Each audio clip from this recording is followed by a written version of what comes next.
Hey, welcome to the Business Spotlight. I'm Pat Dewar. I have a great show for you today, and I know I say that so often because I feel like I have some great guests, and I do. But today is a personal hero. A few years ago, I was at an event, a networking event, and this man stood up and he said, "Hi, I'm Howard Berg. I'm world's fastest reader," and I almost fainted. And the reason is that Howard was and is one of my personal heroes. When I went to college, I literally, and this is an embarrassing statement, but I'll say it anyways on national TV, is that I was told that 99% of all the rest of the freshmen enrolled were placed above me. And that I really didn't have much of a prayer of lasting 6 weeks at the university.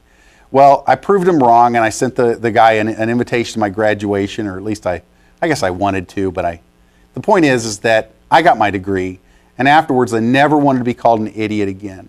And so accelerated learning became a hobby. In the 90s, I went through Mega Speed Reading by Howard Berg. And he was talking about how he had developed the skill of going from, just an average reader to over 80 pages a minute. He has the world's record in Guinness that stood since 1990 to today. He still is the world's fastest reader at over 80 pages a minute, and he's here to tell you how you can learn the same tool, the same technique. Howard, thanks so much for being on the show. Thanks for having me. I am so excited to have you on the show, but I want to get into, rather than what you did for me personally, which was massive. You took my reading rate from just a couple of hundred words per minute to over 1,000 in a very short period of time, and it was a skill. You weren't born with this, were you? No. I actually developed it. It's an interesting story. I grew up in the projects of Brooklyn. Anyone there, you ever saw the movie West Side Story? It was like the movie without the dancing and the music. I met Bernardo. He had a knife. He put it to my throat. But I found something interesting. There was one safe place in my neighborhood. It was the library. Really? Have you ever been in a library and felt threatened by gangbangers? Not this week. Or There's some sort of filter there at the door. They don't want to go there. It's like vampires in churches. Yeah. They don't do that. They don't do Barnes and Nobles either. And I discovered at a very early age, this only place safe in my neighborhood to play was the library. And they had books there, so I read them. And I got really good at reading because that's all I could do and not get killed. Oh, really? And I had very good reading skills as a result. When I went to college, I went to the State University of New York, Binghamton. We're going to be lecturing in 2 weeks. Oh, nice. On what I'd done to this psychobiology department. I was actually their first psychobiologist. And I found out that they don't teach learning.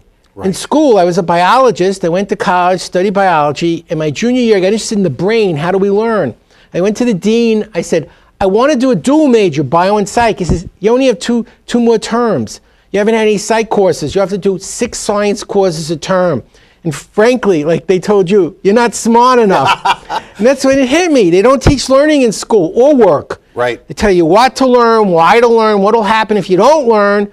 But they don't tell you can listen to a song on the radio for 6 seconds and sing it perfectly for the rest of your life and never have a problem. Then you read a book that actually has value.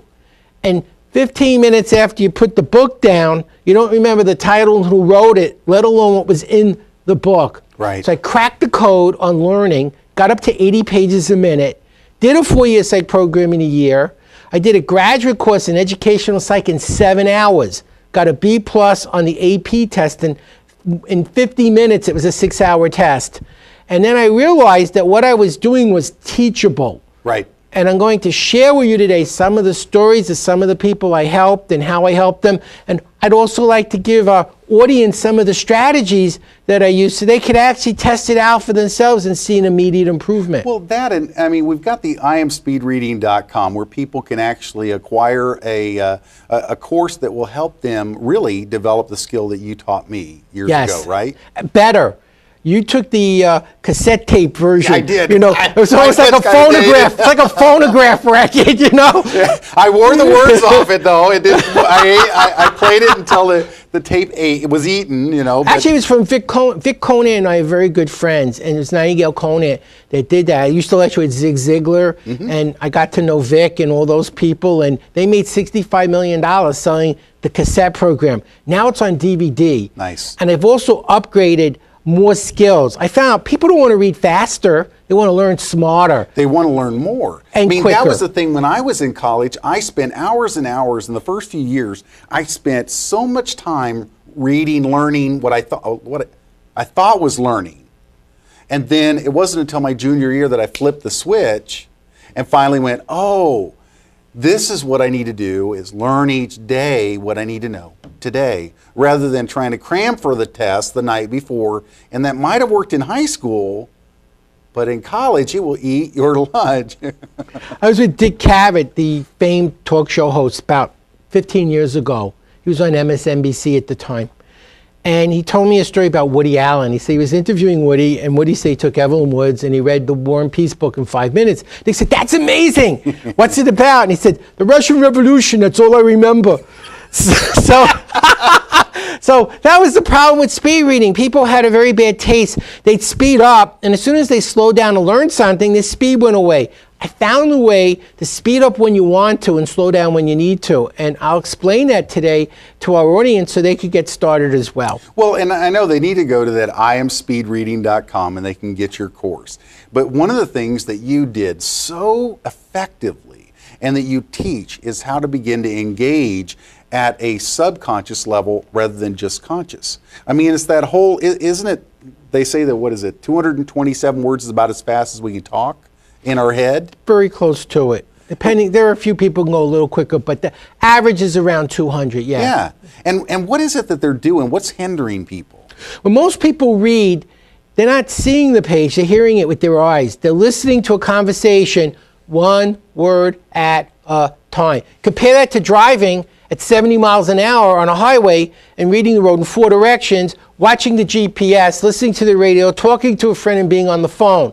The difference is when we're reading, we're not using that part of our brain that's super fast. And I found a way to tap into the movie in a book, and I've done this with people as young as 9, my grandchildren, Ariel and Maya. One was reading 770 words a minute, and one was reading 370 words a minute, 9 years old. A normal adult's 200. Right. My granddaughter last summer read 60 books. I'm talking books like Robinson Crusoe, not Curious George, real books. And that's what parents are looking for. They want their kids to be engaged with reading, and most kids today hate to read because it's too slow. They're used to watching television and movies, and we found the cure to the problem.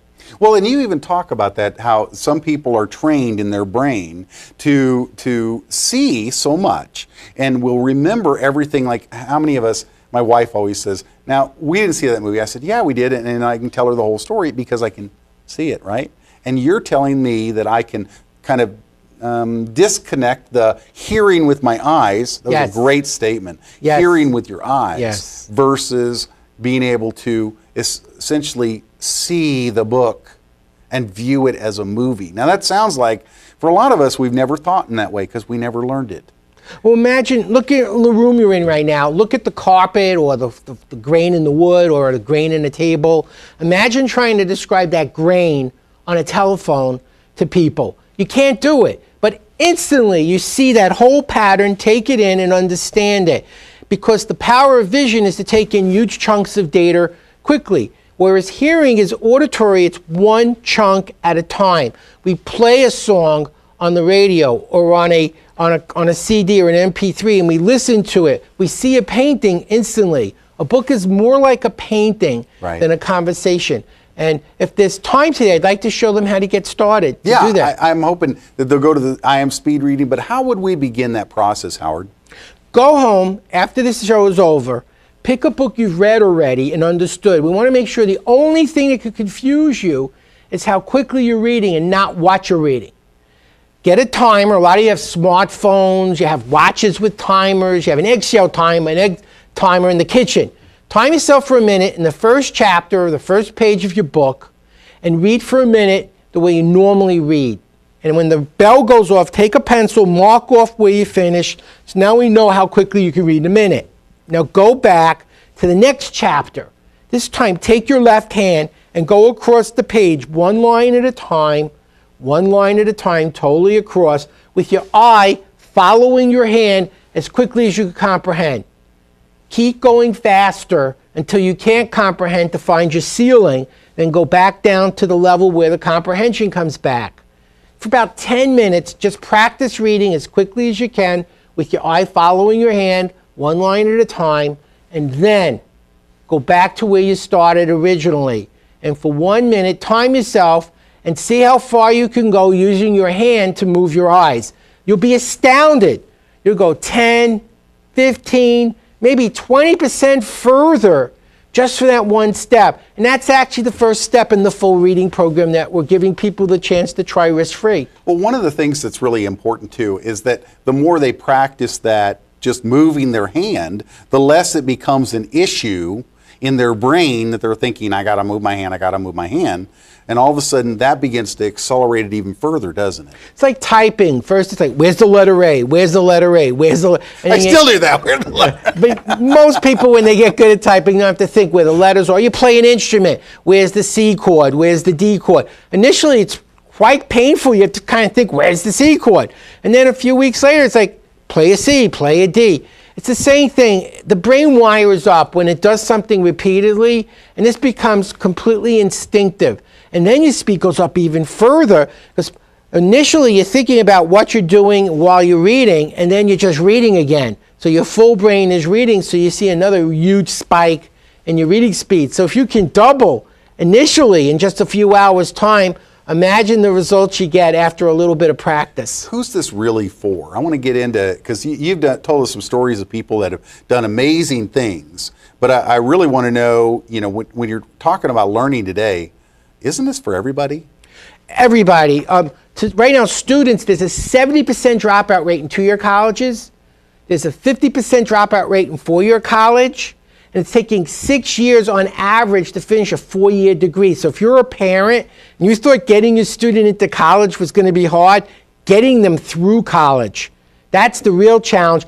And it's going to cost you 50 to 100% more in tuition fees because they can't read, write, and count fast enough. So students are a big piece of the market. And parents who don't want their kids living with them till they're 40 also are a very important part.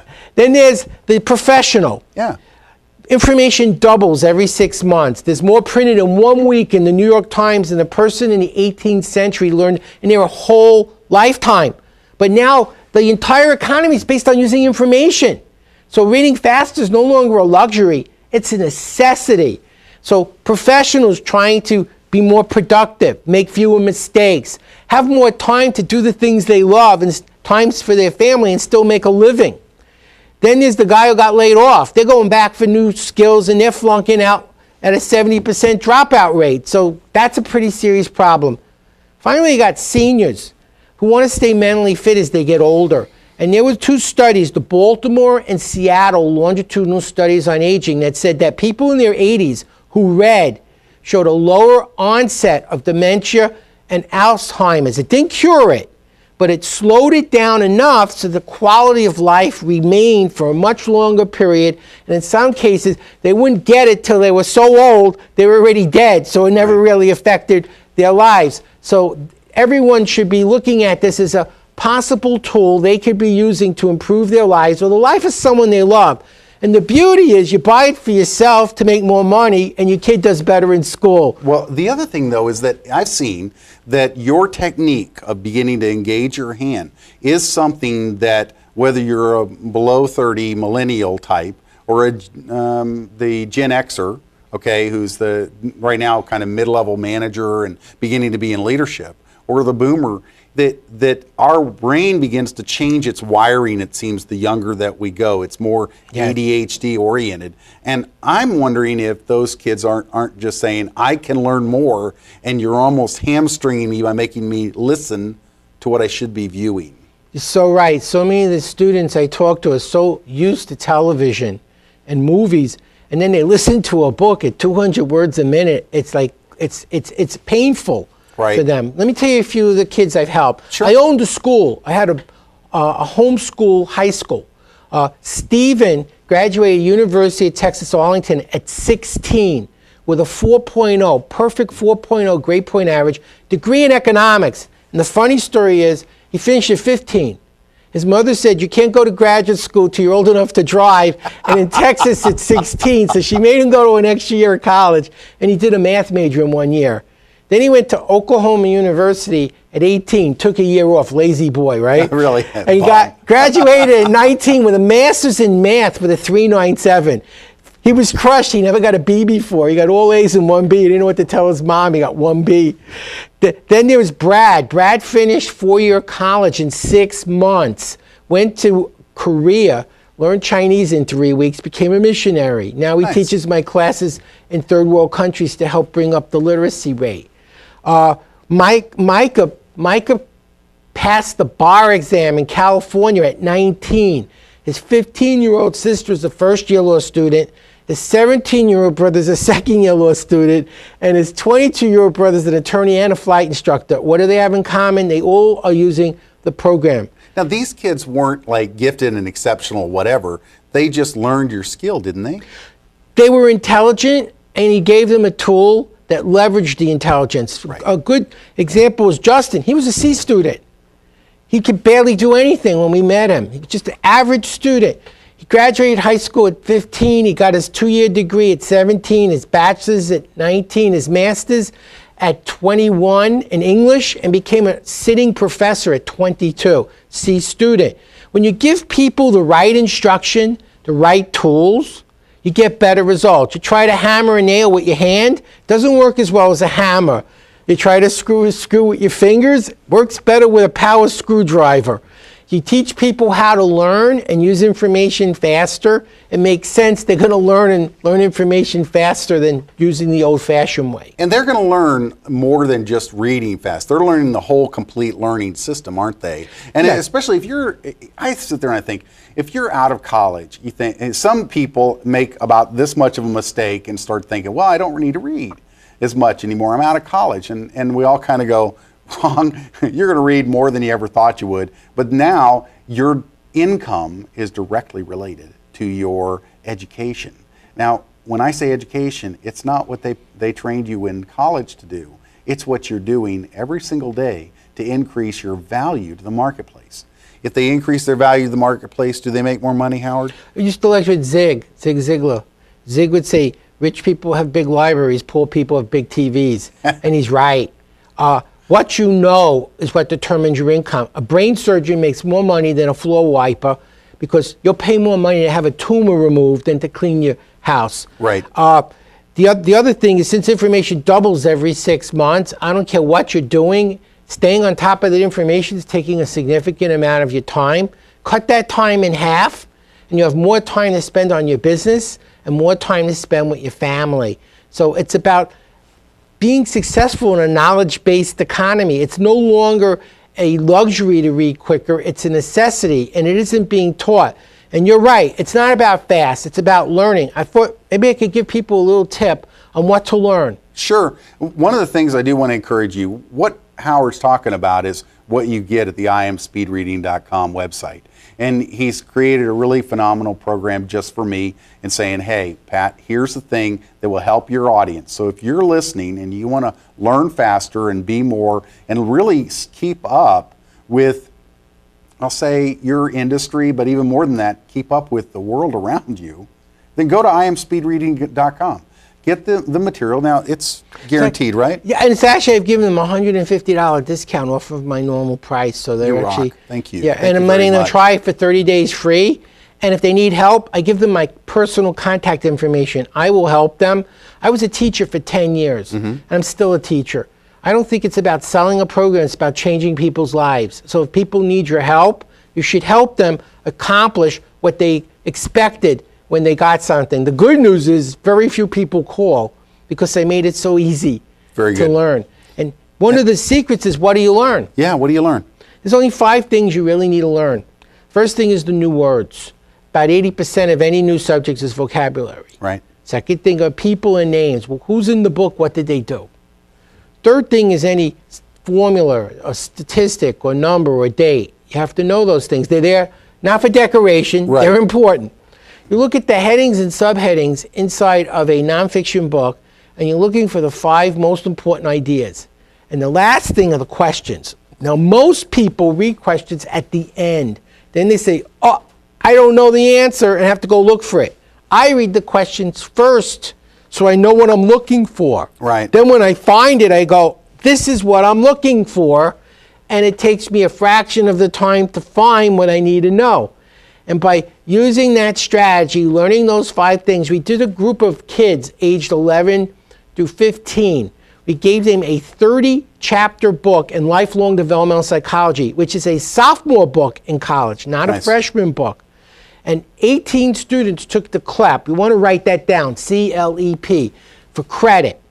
And 15 out of 18 students passed it in 1 week.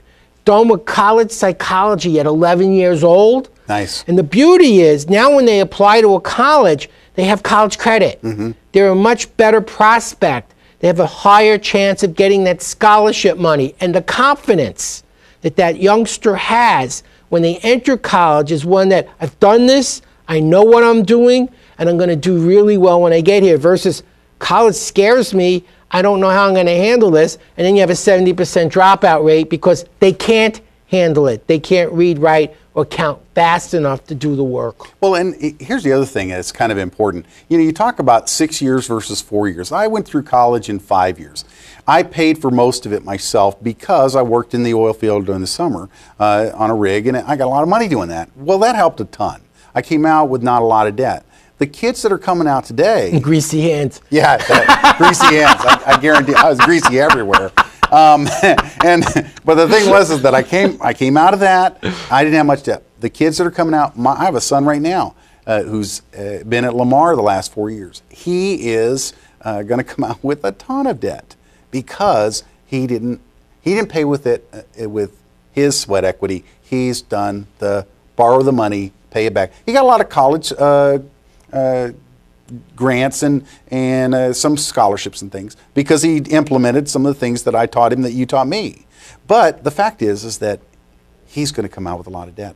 If he goes 5-6 years, that's going to add $20,000 to $30,000 a year. It's like owning a house without the house. Right. And I think right now they said that college debt is higher than credit card debt. Oh, it's incredible, and it's actually a revenue source for the government in a big way, like more than taxes. And the thing that's really funny though is, and this is why I want to say, $30,000 or $60,000 extra, when you could invest $147 or $149 and get what? Learn how to learn. So not only you get through school, and this is the big piece, you learn how to build your own company. Right. You know, what's happening now is college graduates can't find work. That's right. Many of them are making that $8 an hour job with the $60,000 debt that they have to pay off.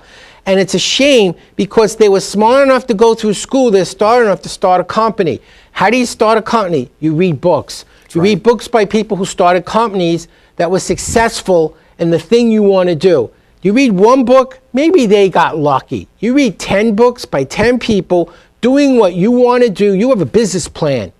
And now you're prepared to be successful. So instead of depending on someone to hire you at $8 an hour, you become an entrepreneur. You learn how to think for yourself. You take that education, you leverage it, and you become a success. And if you need to change skills, change quickly. I'll give you a quick story. About 8 years ago, we wanted to go to Hawaii on a cruise ship.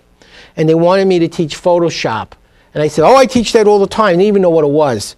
Now, Photoshop takes 4 years to learn in college.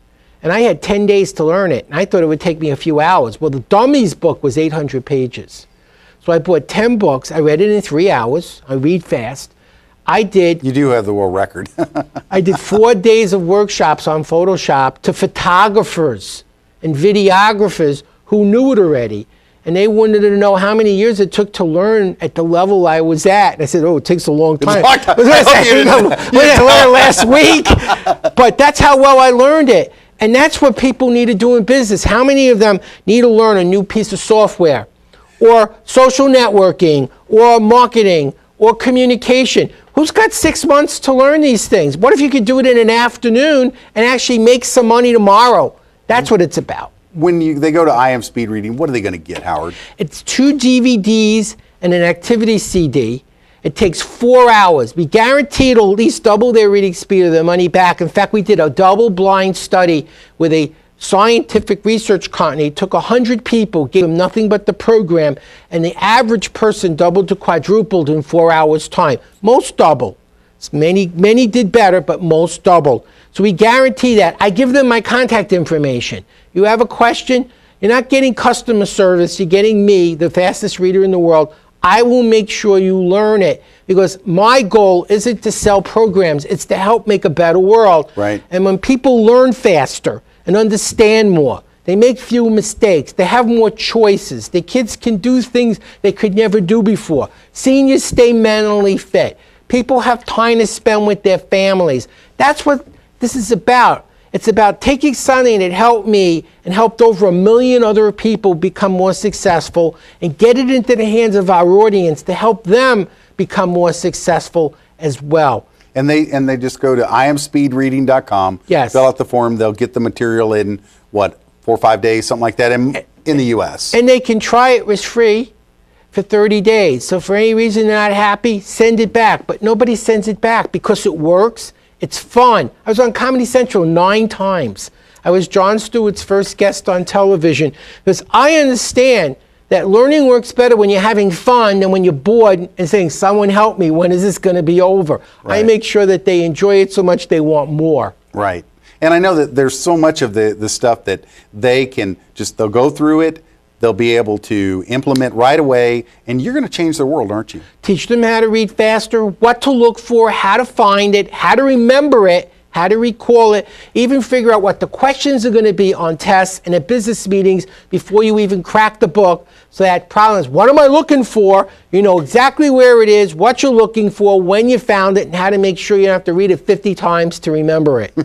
Very important. I tell you, for a lot of people, you will change their world. I know you did mine. And that's one of the things that I have to tell you, folks, is that Howard really did change my world. When I started using and implementing his materials, I went from being somebody that was just trying to keep up to someone that became a national presence in his industry, because I was able to not only just keep up, but excel, and then transfer that information, teach it to others in a way that it put me on a national stage. I also was able to work with Zig Ziglar. It was one of the honors of my life. And then on to other people that literally you're just taking the information that you've learned, teaching them, and that's what this is about. Go to iamspeedreading.com, and I'll tell you, if you want to keep up, you want to get this material, go to iamspeedreading.com, get his stuff, get Howard's materials. It will change your world. The Business Spotlight is really about helping business owners like Howard help people like you get where you want to go. I'm so thankful you've been here tonight. I look forward to next week. We'll see more of the Business Spotlight. See you then.